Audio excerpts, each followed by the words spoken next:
Հայաստանում։ Պատվական դատարան ես նրա Աննա հետ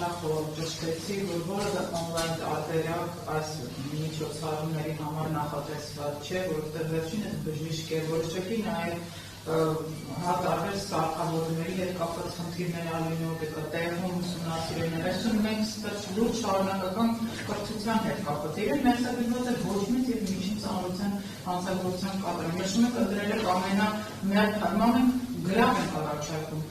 Գրավ ասենք ինչ խնդիր է, որ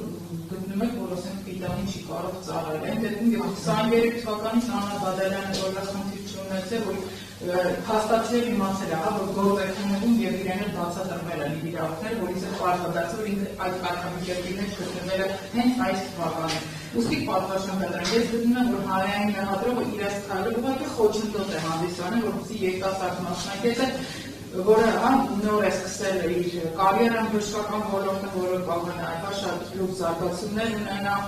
իր պրոֆեսիոնալ կարիերայի մեջ, և սա ուղղակիորեն խոչընդոտ է, և ես գտնում եմ, որ մեր կողմից առաջարկված գրավը որպես խափանման միջոց միանշանակ պիտանի կլինի և այն կփարատի նաև իմ կարծիքով հանրային մեղադրողի կողմից ունեցած բոլոր մտավախությունները, եթե նա այդպիսի մտավախություններ ունի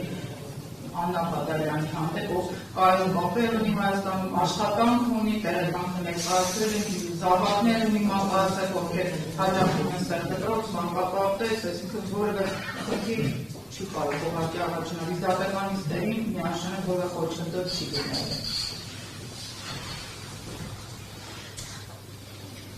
Եթե բան չունեք ավելացնում,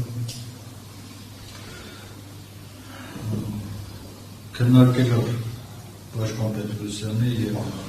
միջնորդությունը լսել է կողմերի և Երկարագործական դատավարության նույնիսկ 18-33, 15-16, 270 և 276 հոդվածներով դատանավորոշեց Պաշտպան Պետրոսյանի և Մեղադրյալ Բադալյանի միջնորդությունը մեղադրյալ նկատմամբ խափամիջոցը վերացնելու